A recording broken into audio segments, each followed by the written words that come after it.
Hello. Welcome to another exciting new episode of Talking About Stoicism.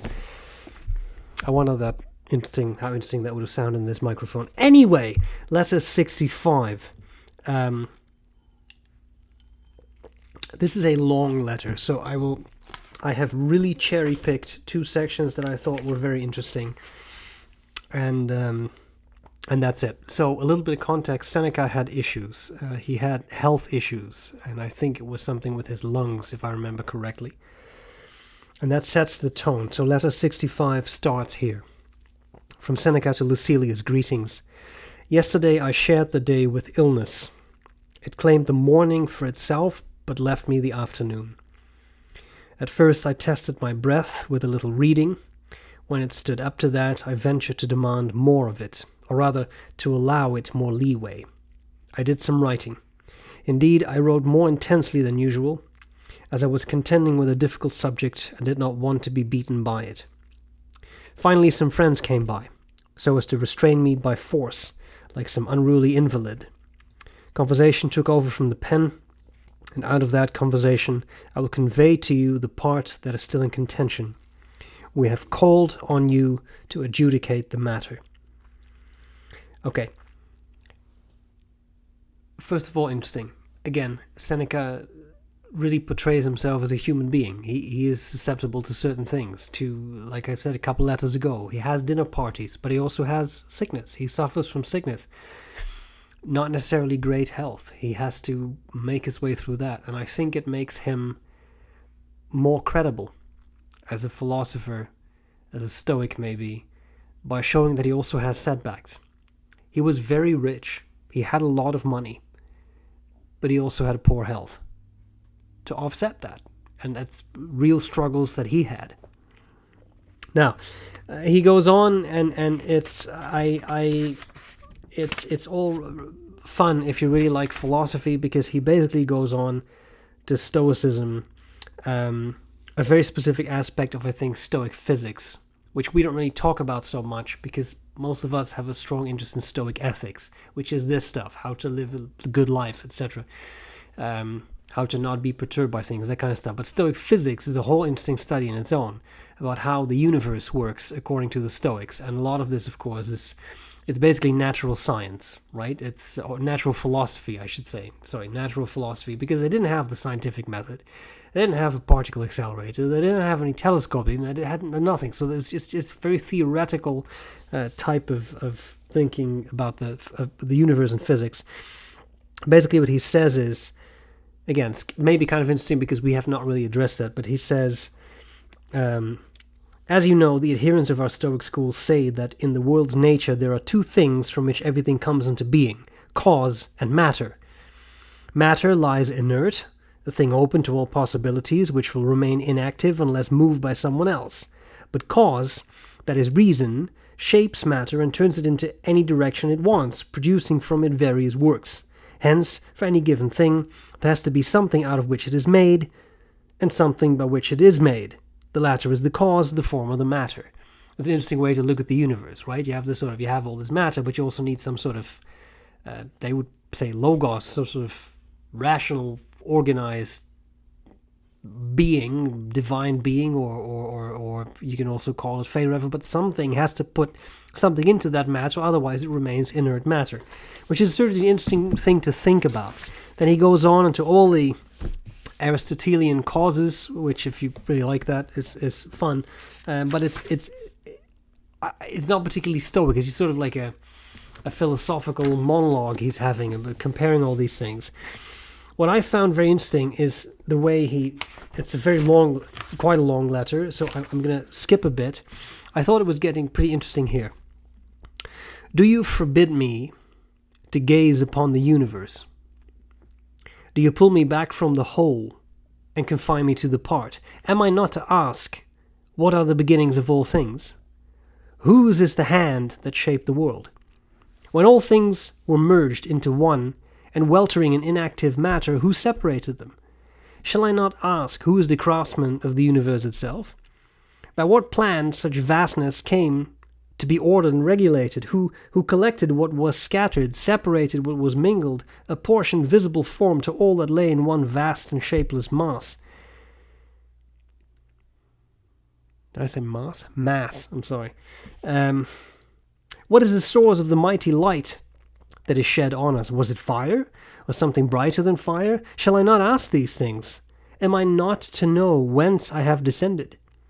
Whether I shall see this world but once, or be born many times? Where shall I go when I depart? What abodes are awaiting for my spirit when it is released from the slavery of human life? Do you deny me my share of heaven, which is to say, do you bid me live with eyes cast downward? What I found interesting about this, because I don't have an answer to these questions, none of us have an answer to these questions. What I find interesting is that you see that the types of questions that occupy us now already occupied the minds of people pretty much 2,000 years ago. Fascinating, I find, right? This already had these questions. Of course they did. How could you not? Too great I am to be a slave to my body. Too great is that for which I was born. I regard the body as nothing but a shackle fastened around my freedom. Things get really interesting here. Therefore I set it in the way of fortune as a hindrance, and do not allow any hurt to pass through it to me. This is the only thing in me that can suffer injury. In such vulnerable quarters does my free mind dwell. Never will this flesh compel me to cowardice, never to pretenses unworthy of a good person. Never will I tell a lie merely to honor this paltry body of mine. When I see fit, I will break off my alliance with it. And even now, while we adhere to one another, that alliance will not be of equal standing. The mind will draw every privilege to itself. Disregard for one's body is certain liberation. Fascinating. So if there is any powerful way of stating mind over matter, I think this is it. I think this is what he's getting at, right? He's sick, he suffers, but he doesn't let that physical ailment, the physical discomfort to destroy his mind. In fact, he goes even farther. He says, I disregard my body. It shackles me, right?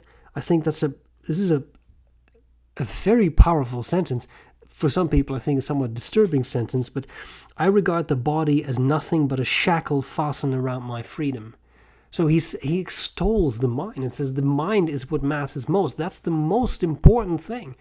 That is your hegemonia. That is the ruling aspect of your faculties. The most important thing that allows you to conquer all. Not your body, but your mind. Because your body may break down. Or theoretically, your mind may break down. But assuming that you're of good mind, of solid mind, it doesn't necessarily matter that your body breaks down. Now, it's easy to say that when your body is not broken down. I'm very aware of that. But having said that, it's an interesting point. It's your mind that matters most. And for the Stoics, it certainly mattered most because your mind is the aspect of you that allows you to make crucial decisions, do the right thing, be virtuous, determine whether something is or is not within your control, be kind to others, reflect, control your thoughts so that the bad stuff doesn't take over and does not make your life impossible. So you have all these things, right? You have all those things that are happening, that are going on, and your mind is in charge of all of them. And by continuously reminding yourself of that, things may become a little easier. And he continues and ends this letter with, what is death? Either an end or a crossing over. I'm not afraid to come to an end, for that is the same as never having started, and neither am I afraid to cross over, for nowhere will I be as constricted as I am here. Farewell. I find those beautiful and poetic lines. If death is the end, it's not really scary, because I will cease to exist, and I have not existed for far longer than I have existed. Think of the age of the universe, right? We're talking close to 15 billion years, And you've existed how many years? Right. So you've barely been a speck in the whole life age of the universe. And your life matters a lot to you, of course, because it's your life. Of course it matters to you. But in the grand scheme of things, it's a little blip. And then he says if it's a crossing over, well, okay. Neither am I afraid to cross over. Because wherever I'm going, it can't be as constricted as it is now in this body. From Epictetus, we have the wonderfully caustic sentence, I'm just a corpse carrying around a soul. Yeah. So, that kind of killed the evening, didn't it? I think not, though. I think it is a very powerful way of thinking. I think it's an incredibly comforting way of thinking. Even in light of sickness, as Seneca describes here, that he suffers from, he really values his mind and the freedom his mind gives him, even if his body does not. And if you can embrace that, I find it hard to believe you'd be a very unhappy person. Right? Your mind has that freedom. You can go anywhere you want. Right now, you can take your mind thousands of kilometers from where you are. You can do that without issue. And that freedom is amazing. So, I hope this was useful. A very long letter brought back to just a couple of sentences. Let me know what you think. Let me know what you think of this concept of the mind and the body in this context. And I'll be back next week for more talk about Stoicism.